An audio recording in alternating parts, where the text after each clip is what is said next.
your brain is like the control center for everything else that's going to happen in your physical body. And as you can see here, the brain controls everything that we identify as our physical body. And understanding why that is important is because when we talk about emotions, we feel them. We feel them in our body. When we feel angry, we feel our heart racing, we feel our pupils dilating, we feel ourselves clenching up.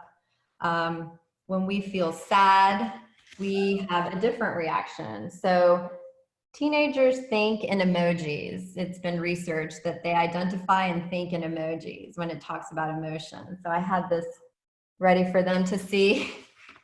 So the first thing about anxiety that's important to understand is that anxiety can be experienced in different ways. And in holistic medicine, we look at everything from 4 perspectives. Is it airy? Is it fiery? Is it earthy? Is it watery?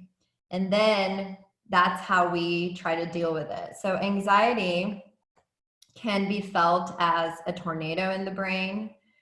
It can be felt as a volcano about to erupt inside of you. It can be felt as paralyzing, so it's like you've become a rock and you can't move. Or it can be felt all of those at the same time, and you're just moving from one or the other. But it's really important for us to take the time, like I said in that creating a morning routine, to check in with yourself and to say, what is it that's coming up for me right now? Now it can change from right now to 5 minutes from now, but if you can identify the root of what is being felt in your physical body, then you can take the time to stop that stress loop that happens when you start to think something's wrong. That's what your brain perceives, because your brain does not have the ability to have a conversation. Your brain just understands what you're telling it. So like this morning, for me, I felt very, very, very tired. Now, I had no reason to physically feel tired because I haven't done much the last couple of days. So, you know, I shouldn't be feeling tired. So I immediately said to myself, what am I feeling? I'm feeling very, very heavy, right? That's the emotion. Anxiety can be paralyzing. So then I got up and then I realized, you know, everything that had been going on in the news. So then I became angry because this is unfair and this sucks and all the things that go through your mind. So one thought is going to lead to another thought, is going to lead to another thought, is going to lead to another thought. And then you're in that rabbit hole, that Alice in Wonderland rabbit hole. And it's really hard to stop that stress loop cycle that's in the PowerPoint presentation that I sent to you, unless you identify what is the root. What is the root? And the root of it is something is causing you to feel in a certain way, right? And you put a word to that. And it's really easy to do it with those four things, especially for teenagers and children, because they can identify with, oh, water flows, you know, that's how I feel, or I feel like a volcano, or I feel like a rock, or I'm not quite sure, maybe it's a myth, but that's a very easy visual and conceptual way for them to identify it. And then they can say, that's sad. So now we have what the mind feels and what the body feels, and now we have something to work with. So what I wanted to show you guys today are different things to work with different types of anxiety, and also how to link them together. Because like I said, oftentimes, like I did this morning, first I felt really heavy and then I felt like a volcano, like very fiery. And now I'm back to that watery, flowy, I've dealt with it, I'm back on my path. So it's important to give ourselves room to work through those emotions, because, and this is the most important thing I think for us as adults and for children to understand, is that all emotions are, and here's the slide and you have it in the PowerPoint, emotions are energy in motion. So these are real PET scans. These are real scans that people that were either feeling angry, sad, worried, or that were feeling love felt. And you can see they have a temperature, they have a way that they manifest in your body. For example, if you look at the cold one, it's very easy to know what that is, right? We've all felt it. We've been there. We've all felt love. We've been there, and they're very opposite of one another. One is cold, heavy, paralyzing. One is warming, exciting, moving us forward. So when you see how emotions affect your body, you understand how that energy works. And the way that it works is through signals in the body. And when we understand that, it's easier to deal with it because now you have a solution to what's happening, right? And now you have two choices. You can continue to spin that wheel, that stress loop, or you can choose to stop it and take charge of your highway. So this is an illustration that represents how the body works. The mind sends signals into highways in the body. And the highway that we're going to talk about today is the nervous system. The nervous system is the most important highway in your body, and it starts at the bottom of your neck and it moves down to your tailbone. And these are the nerves that tell us, are we safe? Are we not safe? Do we fight or do we fly away? And that is your nervous system's job, to keep you safe. So anxiety is an emotion that stems from fear. And anytime we feel fear, we react in one of two ways. We fight or we fly away. And those emotions of feeling like we need to run, right? That's very fiery. Get away, get away, get away, fast, quick. Or we're stuck, we're paralyzed. Both of those emotions change the way that you breathe and the way that your heart is working.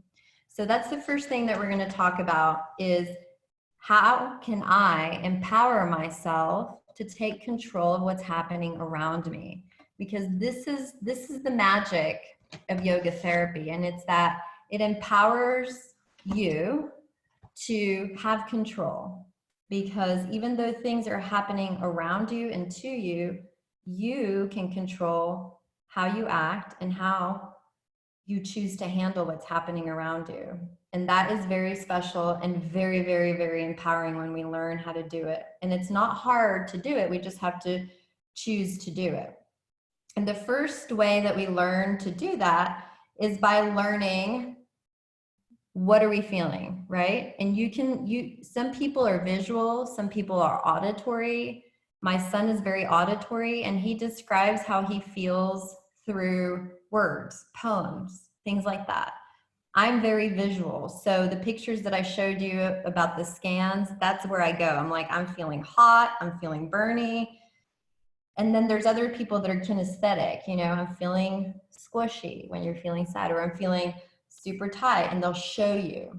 But giving yourself that permission and empowering your children or the teenagers that you work with to identify what is it that you're feeling is the very first thing that allows them to feel empowered and to take control. Because once you know the root of the problem, the solution is right there. If I'm feeling hot, I have to cool down. If I'm feeling cool, I got to warm up. If I'm feeling airy, I don't want to step into the tornado, right? I'm going to get away from the tornado. If I'm feeling flowy, that's a good place to be. That's a good place to be because water flows around rocks. It stops fires, and it works with air. Air and water work together. So identifying how you feel is the most important thing. And then, hi. And then we have to stop the negative thinking. So even though these are real conversations that I've been having with my child, with my child's class, does this suck? Yes, it does suck. That's the reality of it. But the other reality is that we have a choice. We can choose to find what is going to work for us, or we can choose to continue the negative thinking and be stuck. So this slide that you have also in your PowerPoint, the SOS, stop, observe, and shift. So the first step we already talked about. We stop and we give ourselves a second and we say, what am I feeling? How does it feel? What is the thought that's making me think this? And then we choose to stop. Just hit the pause button like you would on a movie and take a commercial break. And you observe, is there a root? Is this real? Is this real? And is there something I can do about it? Is this real that we're all at home and we can't leave and have our normal lives? Yes, that's real. Can we do something about it? No, we can't. But we can do something within ourselves. And that's to shift, to change our perspective, because that's going to change the situation. If I can shift from, I'm bored, there's nothing to do, I'm tired of being at home, to, wow, I'd never discovered this book. I'd never discovered this puzzle. I'd never taken the time to just sit down and laugh on my couch in the middle of the day. Shifting to an exploration of what does work can change the situation. So that's that SOS that's in the PowerPoint. The next thing that's very helpful is recognizing how the anxiety that you're feeling is shifting your breath.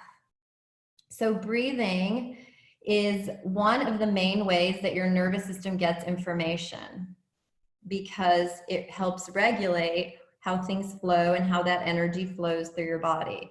So when we're scared, we stop breathing. When we're angry, when we're excited, we're also hyping up our breath. When we're sad, we're not breathing that much.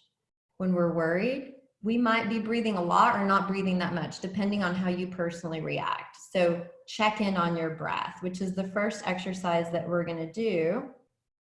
And in my opinion, it's one of the most valuable things that you can learn to do, or that you can learn for your children. So from a clinical perspective, regulating your breath can be just as effective, if not more effective. So clinical trials, and there's some research in the PowerPoint that you have shown that for pain, which is the department that I'm in, breathing is more effective than morphine.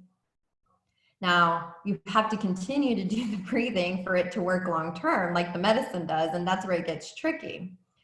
But the more you practice it, the more in tune you are with what's happening with your breathing, the better you're going to feel. The better you're going to feel, because your brain is releasing endorphins into your nervous system. When you're getting enough oxygen at a slow, relaxed rate, your nervous system is saying, things are good, everything's fine, everything's fine. And that's why paying attention to your breath is so important for your nervous system. So I always use this tool. It's called a Hoverman sphere for breathing, because most of us, if we take a moment, which we're going to do, we're going to practice that SOS. So we're going to stop. We're going to observe. You're going to observe how you're breathing. And I would like for one of you that's on to tell me, once you take a deep breath in through your nose, where do you feel your breath going? So just check in with your body and tell me, where do you feel your breath going?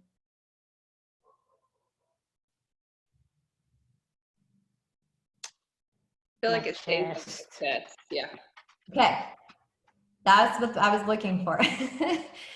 So chest breathing promotes stress.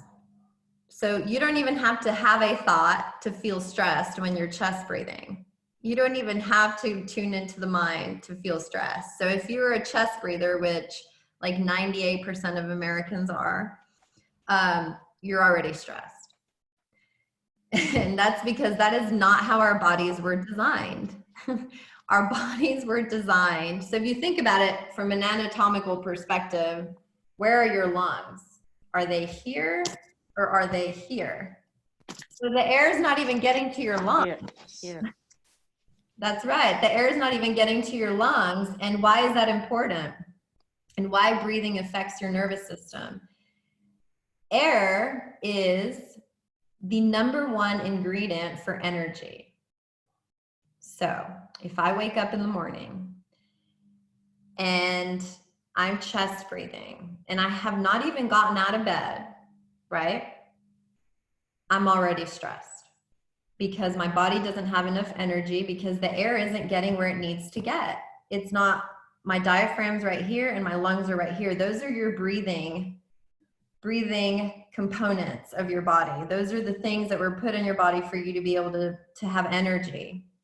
So I want to show you what proper breathing looks like. And if you take anything from this workshop, I really hope that it's the breathing, more important than the movement, because you can get movement in other ways, like from Zumba or walking, but you cannot get breathing from any other type of exercise, because you're going to be using your energy when you move. And if we don't have enough energy in the first place and our nervous system isn't in the right place, when you exercise, it's actually going to make you feel more stressed instead of less stress. And the goal of exercise is to allow you to move your stress. So breathing is really, really, really important. And if you have time and little ones at home, modeling it can change their life. Modeling it can change their life. My dogs, and I can send you guys, if you message me afterwards, my dogs know how to do proper breathing. And that's because they watch me do it every morning, and they are on my bed and they mimic that breathing. My children, they don't know any different. They've watched me their whole life, so they don't even realize that they're doing it, but that's because it's been modeled. So modeling that proper breathing in any situation, even in a work meeting, if you start to take long, deep breaths, there's been studies that have shown how that can change the dynamic, that can change the vibe of a stressful situation. So let's practice it. And here's what I want to invite you guys to do. So I'm going to lower this so you can see my hands.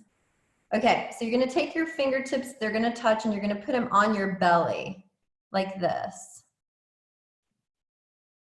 And I want you to start to see if you can breathe into your fingertips so you can see mine. And so your fingertips start to separate.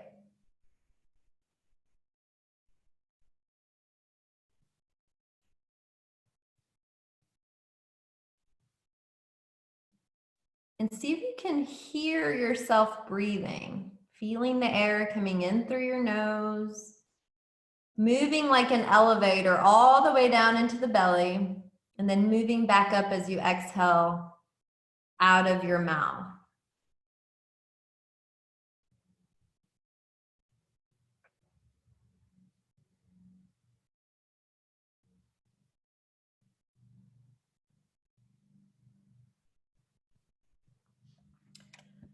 So how was that? Was that hard, or was it easy, or was it weird? What was that like?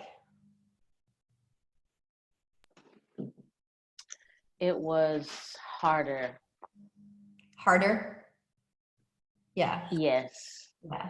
Bill, I would say harder too, but I could feel a difference, but I had to really concentrate on it. yeah.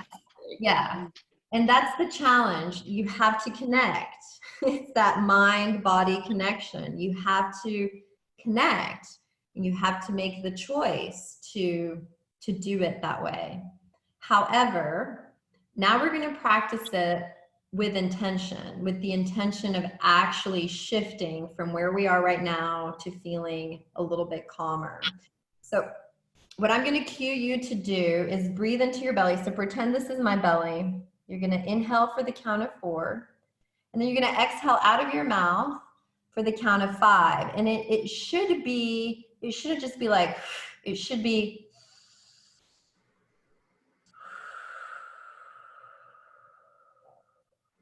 So having the intention of the exhale to be a release of tension in your body, a release of stress. And that's biologically, that's literally what it is, right? You're releasing waste. You're releasing what your body doesn't need through the exhale. So the inhale is nourishing our body, bringing in what we need. And the exhale is releasing what we don't need from the mind, from the body, and from the spirit.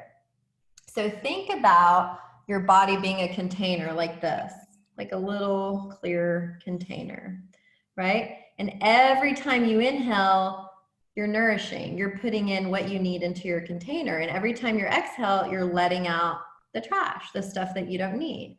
And you're creating this super strong, sturdy container of everything you need with your breath.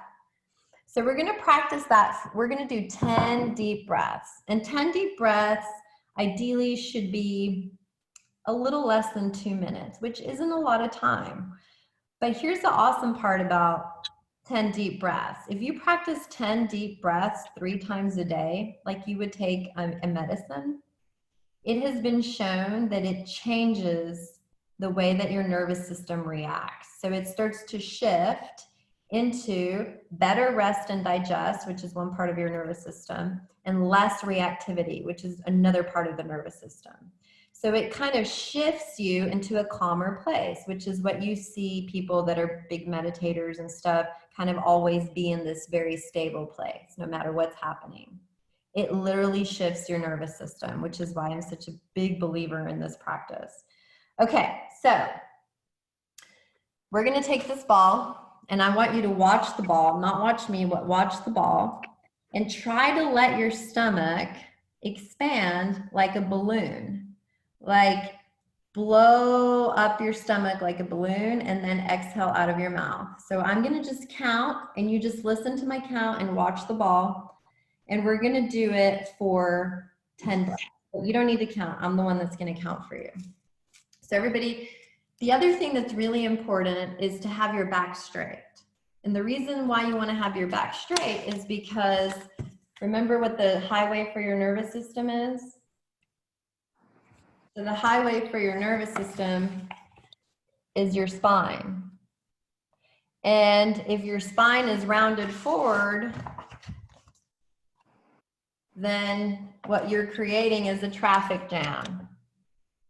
So if you're not breathing correctly and not sitting up straight, you're adding two deposits of stress to your body, and you haven't even started thinking. So practice sitting up straight. You will use more muscles sitting up straight, and allow yourself to fully just feel the breath and not worry about anything else. All right, so we're gonna start by taking a breath in for 1, 2, 3, 4. Exhale 5, 4, 3, 2, 1.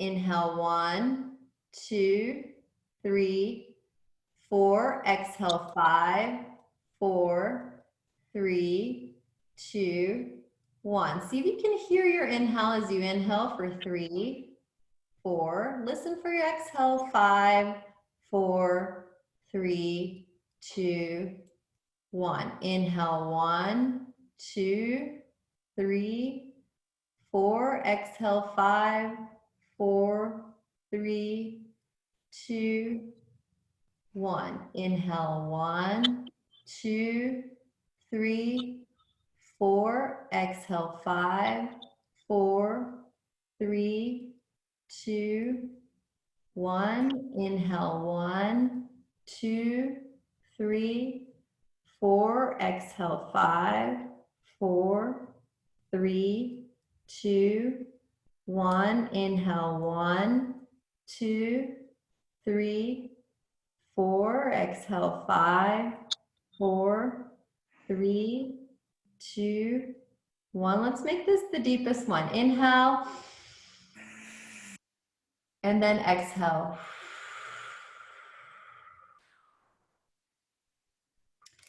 Okay, so that was 10 what we call belly breaths, because we're breathing into our belly.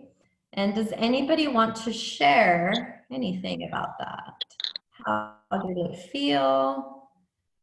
It's normal if it felt like work, because I nearly got dizzy. Nearly got dizzy, yes. And that's common at first because you're not used to getting that much oxygen. You're not used to getting that much oxygen into your body. So it's a little bit disruptive at first if you're not used to deep breathing. Anybody else? I feel oxygenated. Oh, yeah. Yeah. They have opened up places now, like if you travel to the mountains, they're called oxygen bars.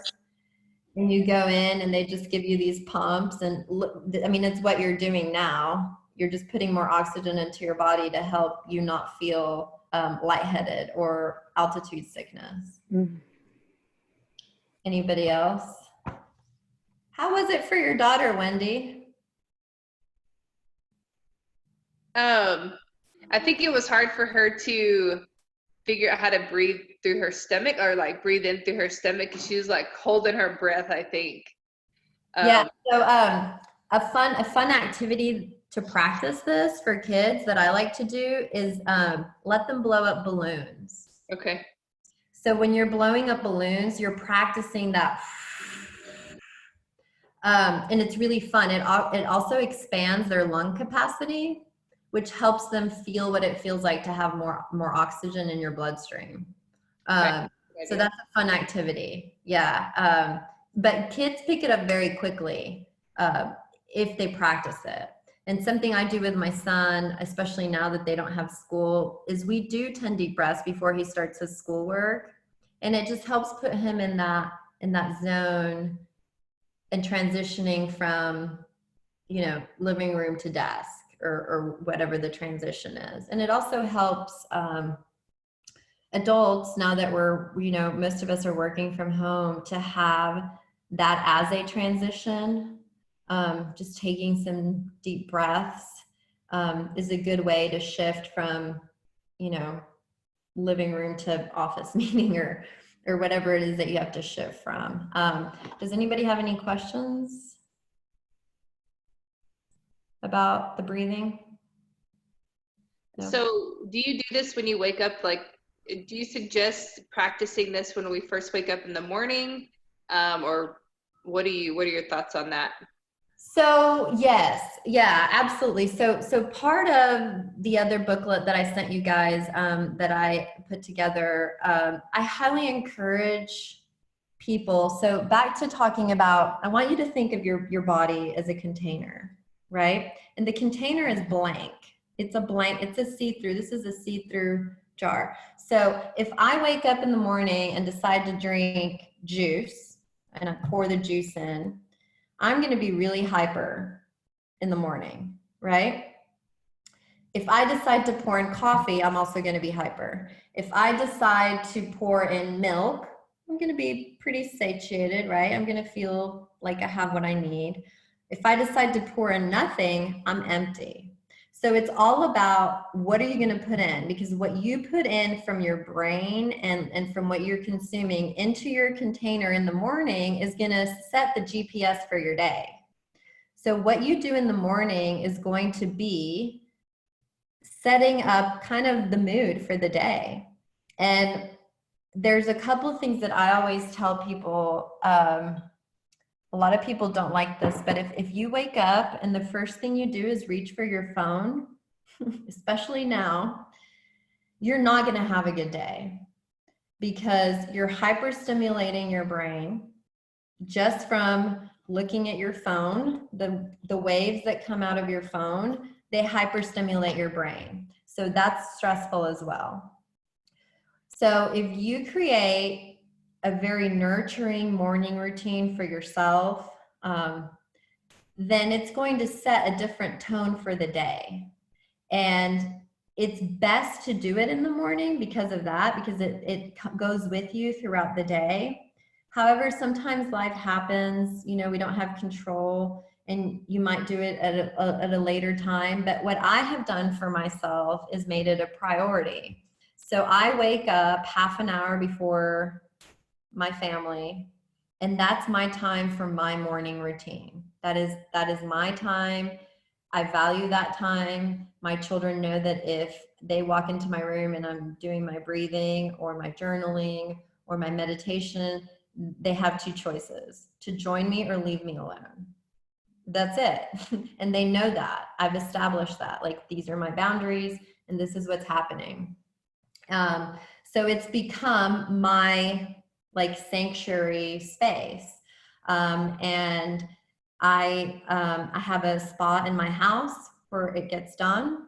And that's why I wanted to meet with you guys here today. And it's my bathroom because, you know, most people, they're not going to bother you when you're in the bathroom.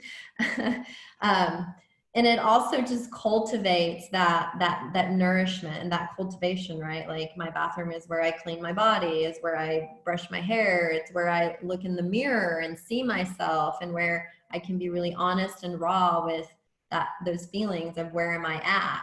And if you check in with yourself, and I keep saying this, but it's so important, especially during these times, it's really important for mental health to have something that is nourishing for your body and nourishing for your mind, to keep you stable, like an anchor. So in my opinion, this is a really great time to take that and practice the morning routine. In that manual that you're going to get, it talks about journaling. And again, just like with the descriptions of emotions, there's many ways of journaling. Some people just speak it into their phone, and the journaling part is to work through it, right? To help you work through how your mind is feeling, how your body's feeling, how your spirit's feeling. Some people write it down.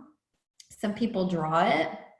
Some people keep it, some people throw it away. But the important thing is to do that check-in because if not, what we're doing within ourselves is bottling until it explodes. It's going to implode if we're not doing check-ins with ourselves of whatever emotion is happening.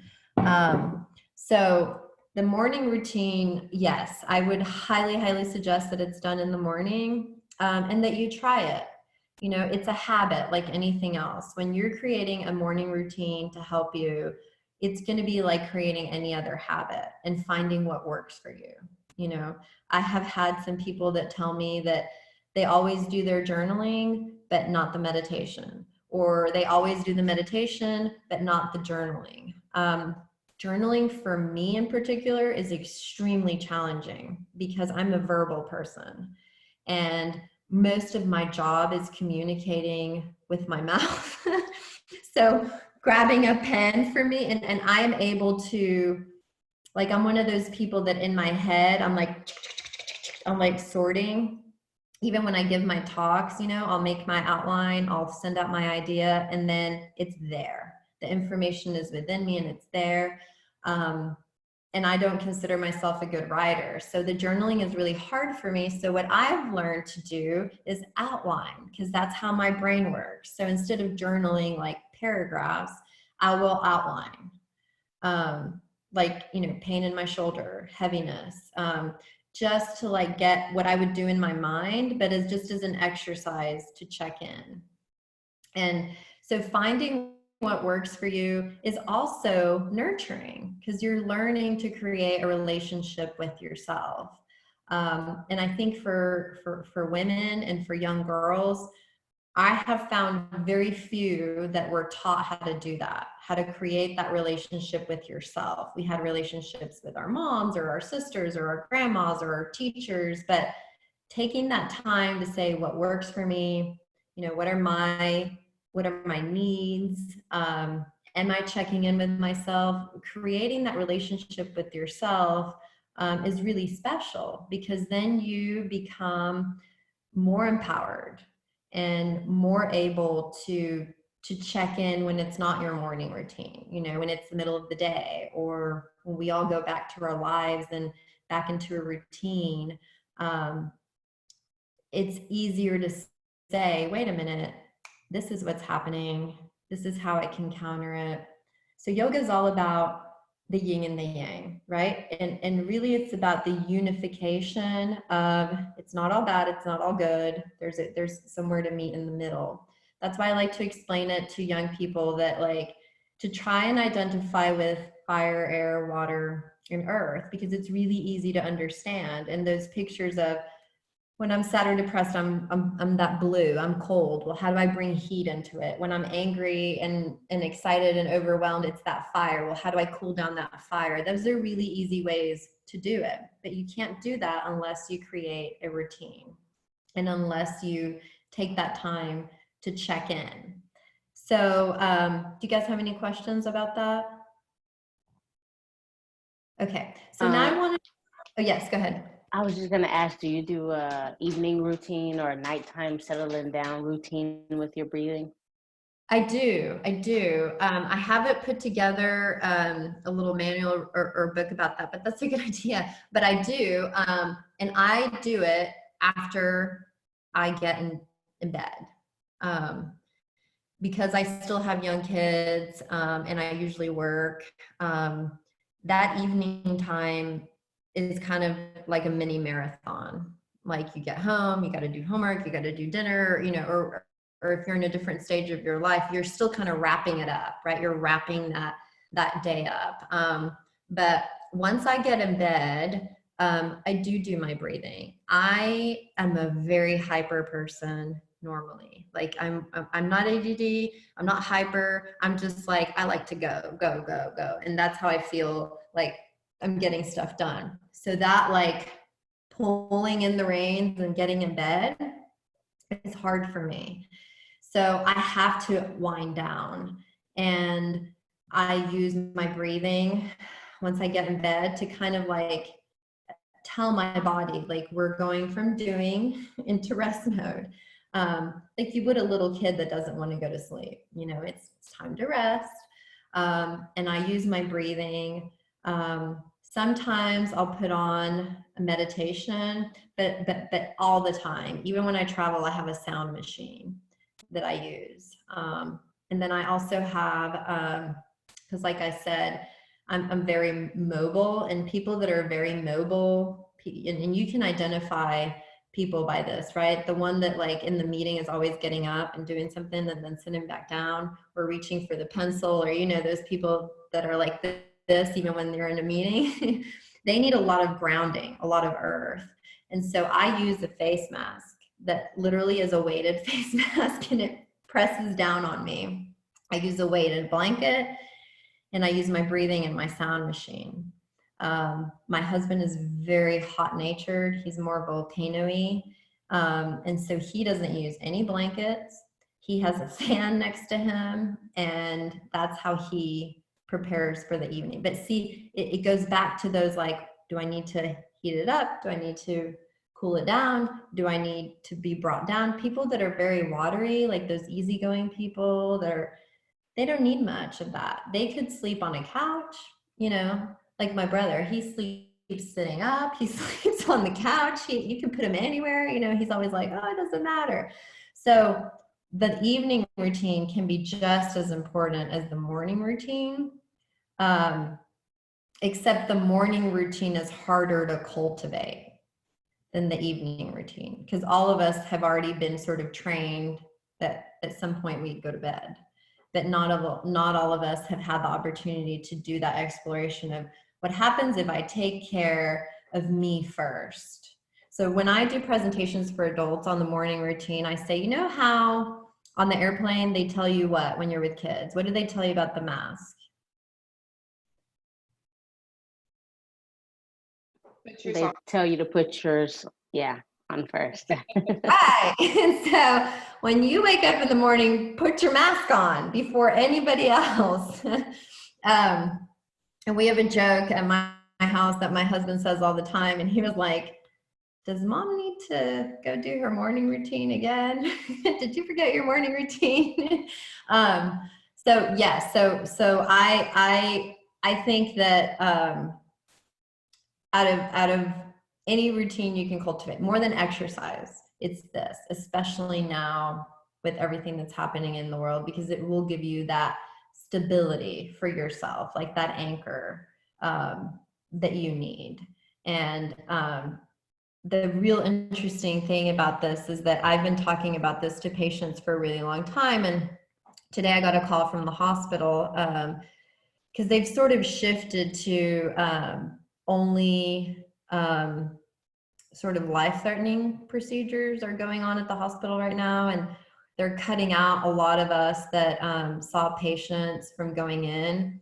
And so like palliative care can't go in, and I work a lot with palliative care. And so we had a conversation today about, you know, patients are fine. They've been in isolation. They've been in quarantine for a really long time, especially the sick ones.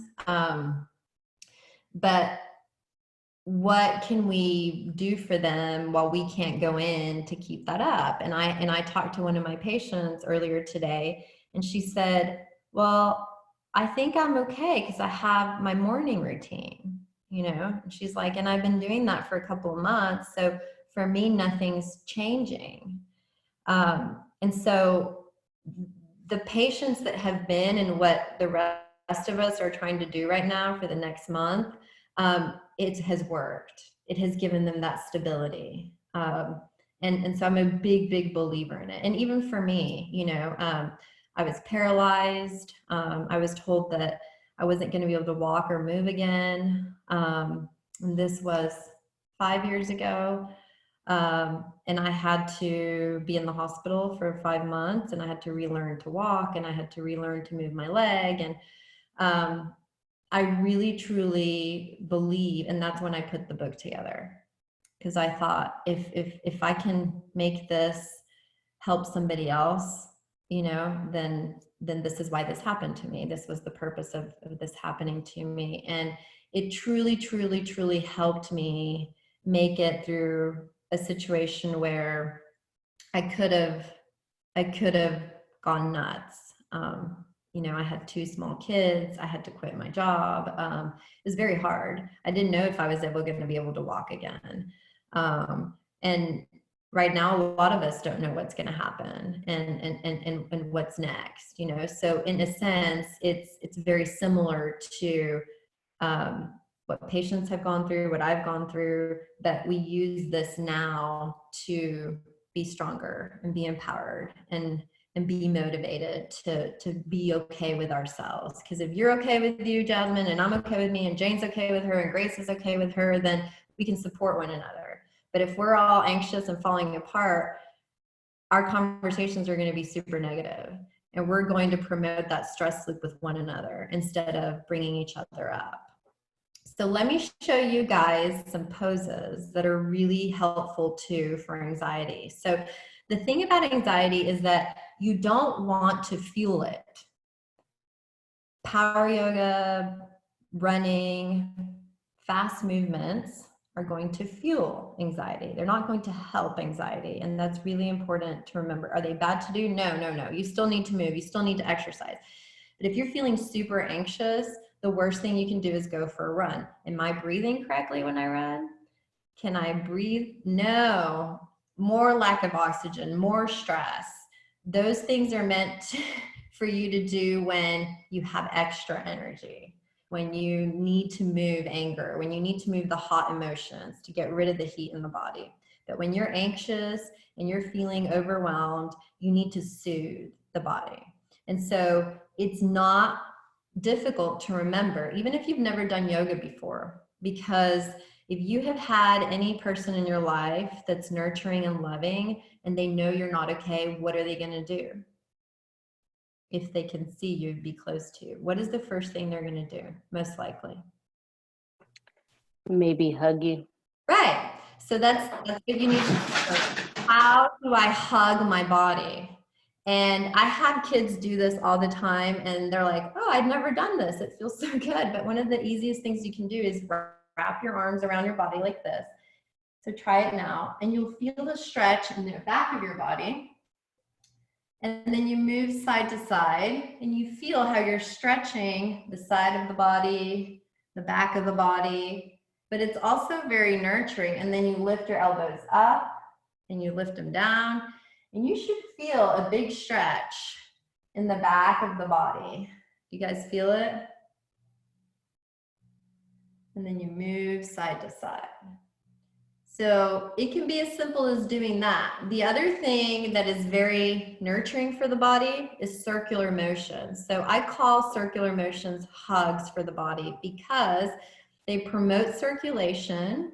Circulation promotes or is blood flow and oxygen going to where it's needed. So if I'm anxious, my shoulders are probably going to be super high and super tense and like this, which means that the muscles around here are going to be getting less blood and less oxygen, is why we get knots and we get super tight.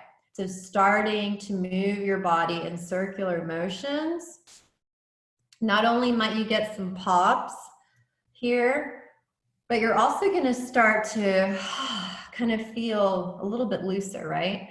A little bit like you can let go, which is the purpose with anxiety. And so you always want to move in one direction for about 5 to 10 motions, and then you're going to reverse it. So then we move in the opposite direction, in the opposite direction. And what I like to do is start either at the top of my body or at the bottom of my body, and we're going to move down. And then you start to move your head in nice circles. Now, when you start to move your head in circles, your shoulders are going to want to move up. You want to keep your shoulders down. That's what's going to give you the stretch. And you also want to watch your breath. So a lot of times when we start to move, we hold our breath. We stop breathing. So try to cultivate that deep belly breathing as you move. And the way that you do it is by feeling your stomach and listening to your breath, and then reverse the direction of your neck.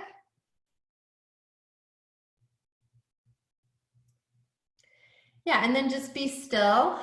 And you want to then move. So we did the neck, we did the shoulder. We want to move down to the arm, right? So we're going to start to move our arm like this, or you can move your arm like this.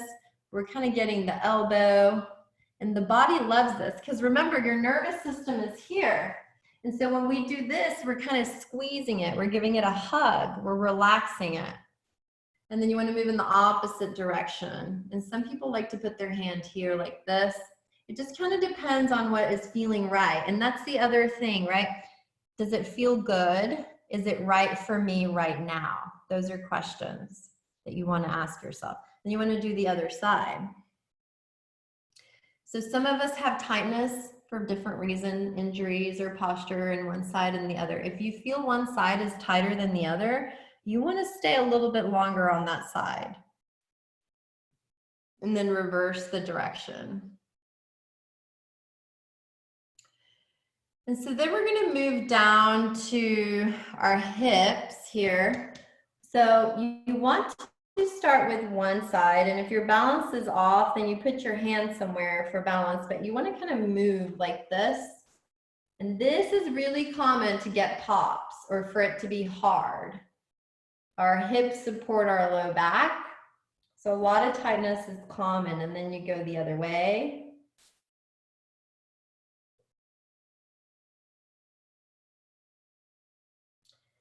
And then you want to hold your leg up, and then you want to move your ankle like this. And if you need to be supported, like I'm supporting myself on the wall, that's okay. And then you want to go the other way. And then you want to pause, because I want you to notice how one leg and one hip feel versus the other. Can you guys tell the difference between one side and the other? I do. My left, the one I just did, feels looser and lighter than the other one does. Yeah. So let's do the other side. So these are things to notice how fast we can shift, right? How fast we can shift the circulation in the breath and how that makes us feel. So go ahead and try the other side. Now, one side is going to be different than the other. It always is. We're not symmetrical, and we all have imbalances, and then that's okay.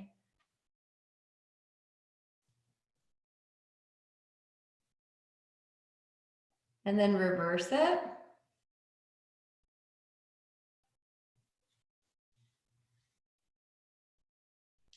And now do your ankle.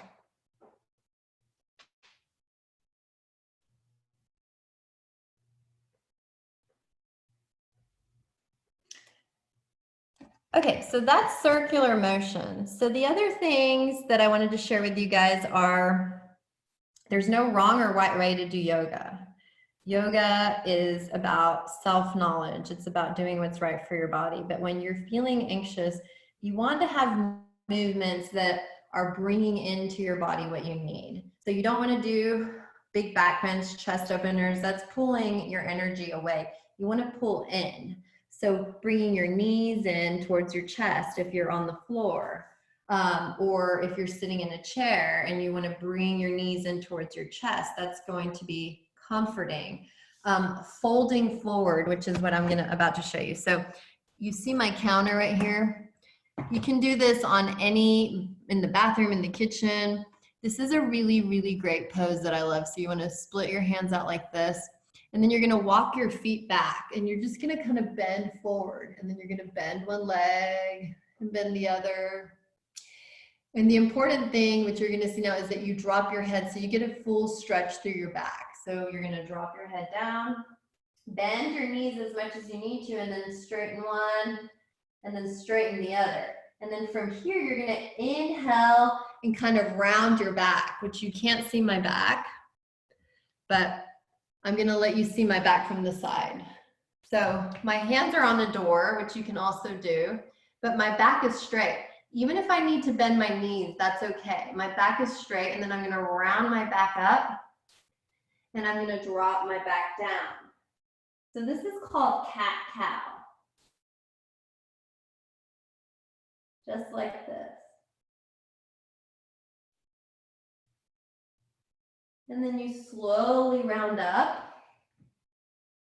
And it's a really nice stretch. It's a really nice way to bring blood into your head, into your brain, and it kind of creates a clearing.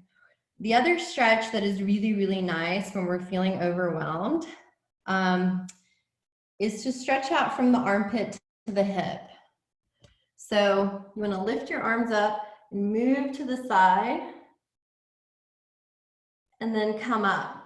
But we don't want to hold our breath. So we inhale and then exhale and inhale. And you want to do it like 3 times to one side. Try to keep your legs straight and then try the other side. So what this is doing is it's sending big rushes through your endocrine system. Really good for your immunity. And then one more, and then bring it back. You're gonna feel a huge rush right here through the side of your body. And that's really good. That's a really good one to do every day too. So you wanna feel how your body feels a little bit lighter and a little bit more shifted. The other stretch that I wanted to show you, and again, you can do all of these sitting down. You can do all of these standing up. You can do all of these laying down. So if I were to lay down and do them, I would just reach let's say I'm laying down, say this is the floor, and I could do all of these stretch. This one, pulling it in like that. Remember, it's about bringing it in. So you're bringing yourself into one side of your body. You're bringing yourself into the other. You're bringing yourself down. So another one that I really like to do is another big hug, right? A circular motion. This one you don't want to do when you first wake up in the morning because you can hurt yourself. You want to do it when you're warm, or like if you need a break, or if you're feeling overwhelmed. You're going to take your hands like this, and you're going to push away. You're going to inhale, and then you're going to make a big circle, and maybe even your hands can touch the floor, and you're going to come back. So this puts together kind of all the moves that we've done, and then you come back. Yeah, and that's a really good one for your low back. You can also do this one sitting down. You can also do this one standing up. You can do it on the floor too. And then the other one that I really like to do with our hands like this is bringing your elbows in and tucking your chin, and then pressing your head into your hands and opening up through your chest. And so you bring it in, out, in, out.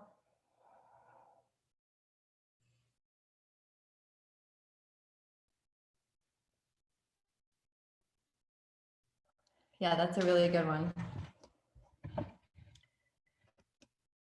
And then one of the best poses for anxiety is called child's pose. And that one, you do need to be either on, like I do it on my bed sometimes, but you do need to do it. You can't do it standing up or in a chair. You do have to shift your body. And so I'll show you that one. And for that one, it's a really great pose, child's pose, to practice your breath. It's a really great pose to do it. And it's a really great pose if you're not used to just being still and quiet, for it to be safe, because you kind of form your own little shell and your head can't see anything, so you can't think about anything else. So it's a really great pose. It's a great pose for pain. It's a great pose for stomach aches. It's a great pose for back pain, to align your back. So I'm going to show it to you. I'm going to shift over here. I'm going to show you my mat. So you're going to be on your knees, and your knees can be hip width apart, or you can have your big toes together and knees wide. And I go back and forth depending on how I'm feeling. I'm going to do it like this for now, so you kind of have a triangle. You're going to shift back. Now, some people are not going to be able to touch their bottom to their heels, and that's okay. You're going to put a towel here or a pillow here. I can do it. And then you're going to walk your hands forward like this. And you're going to align your spine. Make your spine as long as you can, and your head's going to come down. And then this is where we breathe.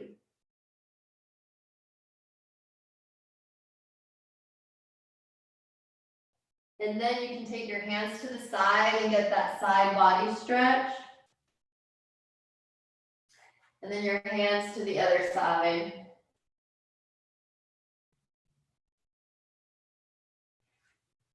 You can also do that cat-cow on your hands and knees that I showed you, where you round up and then you drop your chest. Really good for the nervous system. You round up and drop your chest. And if you're doing those poses all together, remember, you want to do the circular motions, you want to do 5 to 10 times on each side. And the other poses, you want to do about 5 breaths. So if you do all those things that we talked about today together, that should be about a 20-25 minute little practice. Really easy, really attainable, and it can really change that container that you're building, this jar that we talked about, and what you're putting into it and what you're cleansing, because all those poses are really good for your organs. They're good for all the highways that we talked about. And they also kind of give you a sense of where you're at, because one of the things that I think is interesting about what everybody's talking about people not feeling symptoms, is that we don't feel symptoms because we're not in tune with our body. But I am exposed to, I go into ICU all the time. I go to see patients that are in isolation all the time, and I have to be really, really in tune, right? Is anything shifting? Because I'm then putting them in danger, and myself in danger, and my family in danger. So I immediately start to notice, because I check in every morning, my shoulder blade's hurting, or my throat feels different, or even things like, I haven't peed as much today. Oh, that must mean I'm not drinking enough water. But that constant tuning into yourself can let you know when your body's shifting, when you might be coming down with something, because you know your baseline. You've established your baseline of when things are good, and you start to feel it when your baseline starts to dip down, and then you can do something about it. Or you start to feel it when your baseline is way up here, and then you need to bring yourself down. Does anybody have any questions? I know I threw a lot of information at you. So you can always email me if you're like, wait a minute, what did she say about this? Tatti, is that how you pronounce your name? Yes. I know that this has happened at Girls Inc. at least one time, where a girl's guardian said, we are against her participating in yoga. Do you have any words of wisdom for us to educate? Yeah, so it's really interesting because when I started the therapy program at the hospital, one of the first things that I said to the administrators is, what we are doing is stress management. What we're teaching is stress management. I pushed really, really hard for it to be called stress management. And they kind of were like, yeah, that sounds great, but we want it to be yoga therapy because we need that to be part of our whatever they needed. And about a month ago, they called me and they said, you're right, what you're doing is stress management.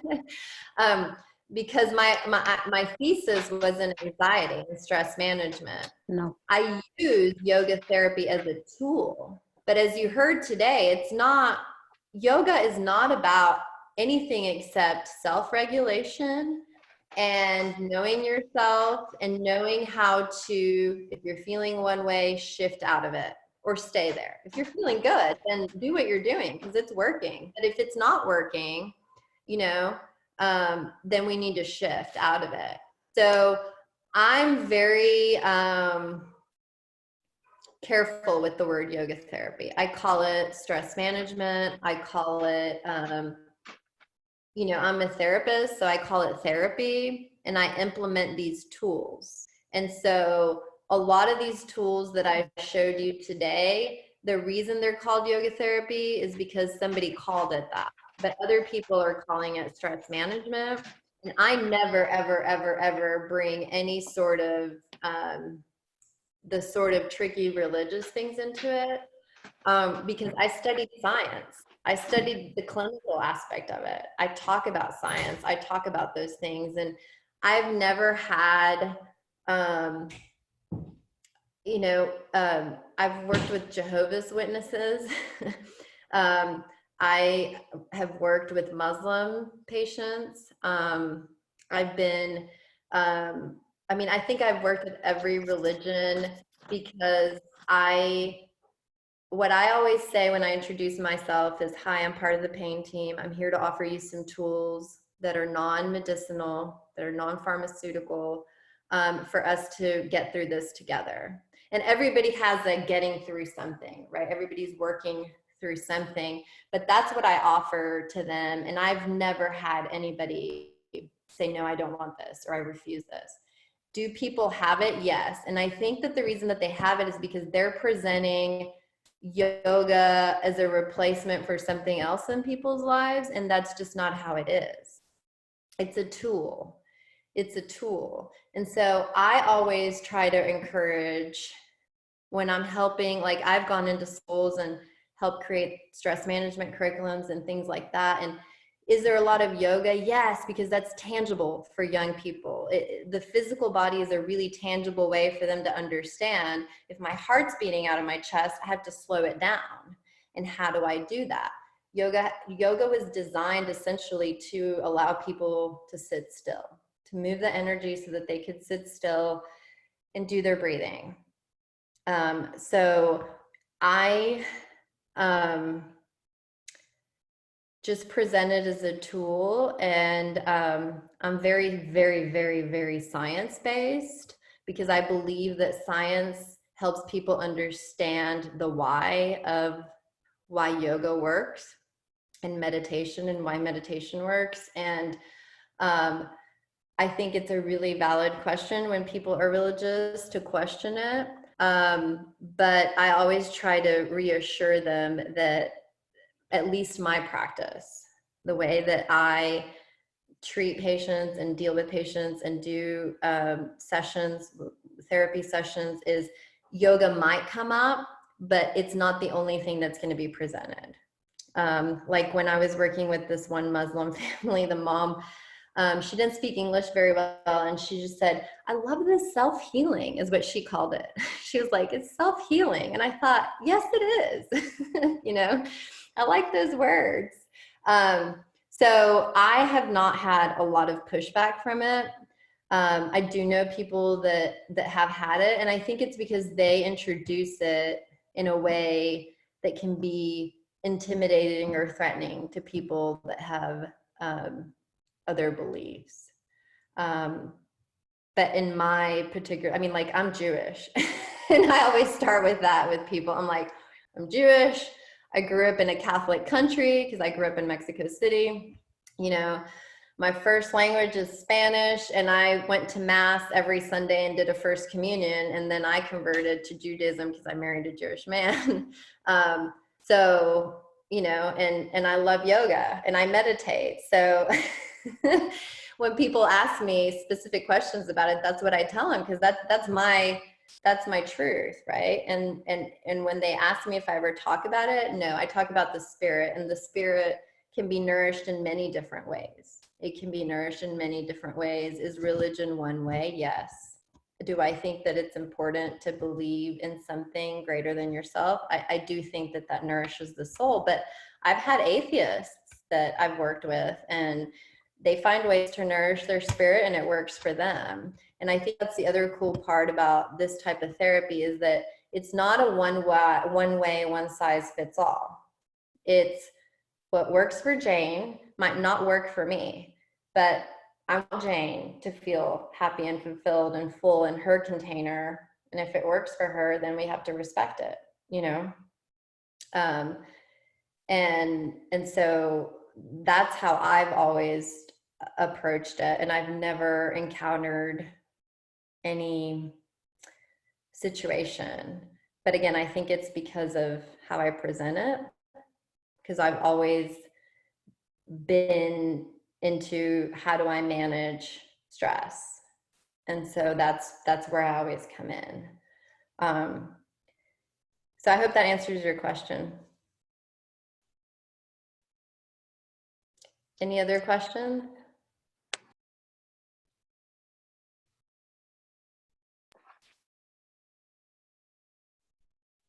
Nope, but I loved all the information. It was helpful.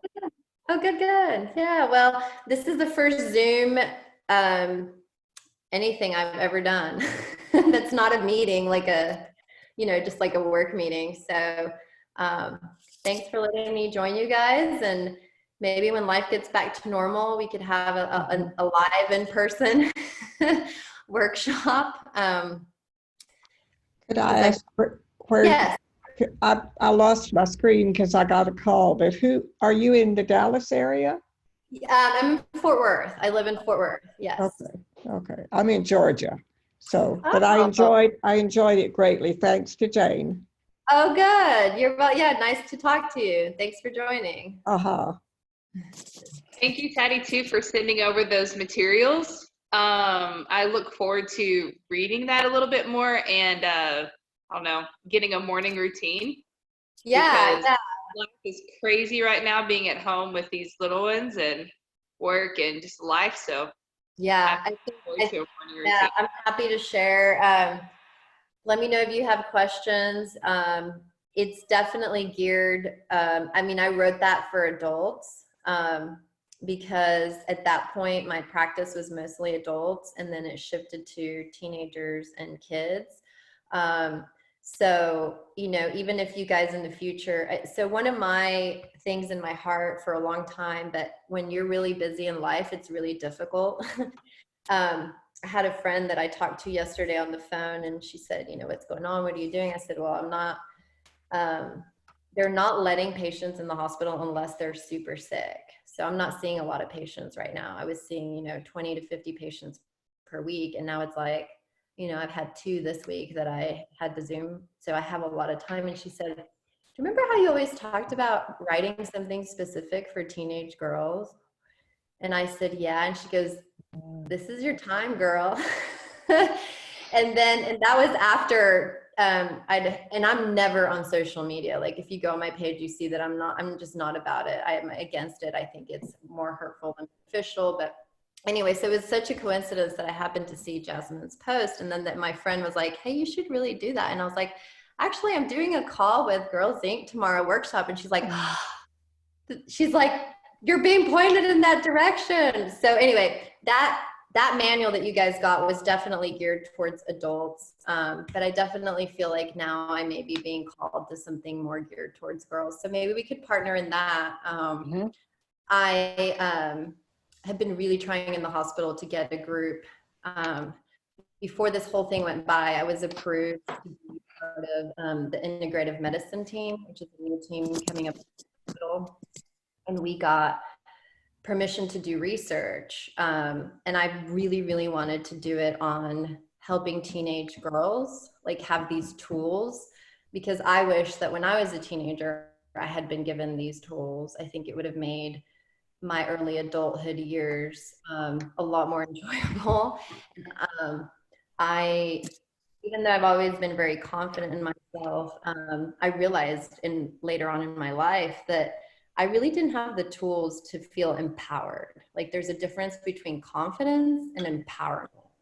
And sometimes people that are confident come off the wrong way because they're not empowered within themselves. So I've always wanted to do something more for teenage girls because I feel like, I mean, more than ever now we have it harder, right? Like, and who knows what's going to happen after this? Like, are you a mom? Are you a career woman? Are you both? Are you one? Are you not? Is it okay? Is it not okay? Like we have so many things and pressures that are put upon us that if we could just know who we are in our container in a solid way, it would make it a lot easier to stay true to who you are. So anyway, just a thought to put out there for you guys, because my friend graciously was like, you've been wanting to do this. And I'm like, where do I start? So read it, let me know what you think, and if we could adapt it for these girls. And you know, you guys have the experience of dealing with them more, you know, in a more specific way, because I deal with all kinds of teenagers, but girls have been in my heart. I'm a mom of boys. So it's even more in my heart to be in touch with girls in some way, just because I feel like I need it as a female in a house full of boys.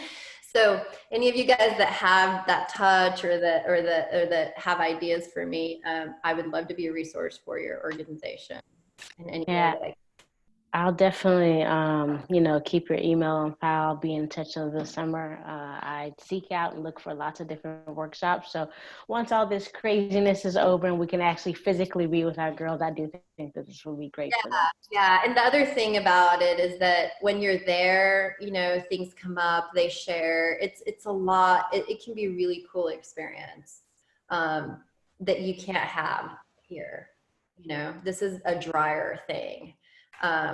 And what we're trying to create is a community more than anything too. A lot of times, and you can't really have that online. Right.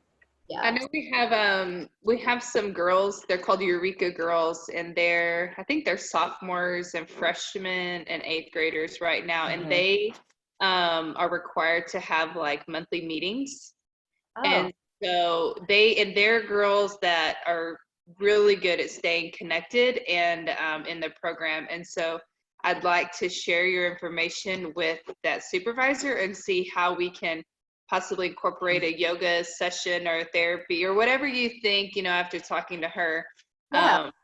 Because I don't know what they're going through right now. I don't personally talk to the girls, so I think it'd be really cool to connect you with her and see how she can utilize your skills for her girls. Yeah, I would love that. I think, you know, just the not knowing, even kids that don't have anxiety, just the not knowing can provoke anxiety, because we can't look at our children and tell them when they're going to go back to school or when we're going to be able to hang out with our friends. Or, I mean, these are conversations that have been going on in my home, and my kids are, you know, pretty stable, supported, loved, and they're having a hard time.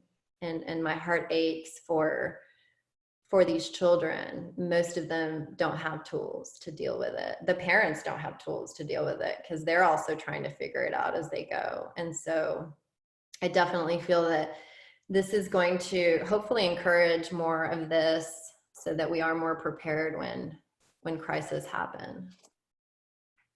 Yeah, I agree. And thank you, Jasmine, for connecting the dots with Tatti and getting us set up. And I loved being on this and hearing it. I think it's going to be helpful for me and my kids and husband. My husband needs it too. So Yeah. I appreciate you connecting it, Jasmine and Tatti, for being with us today.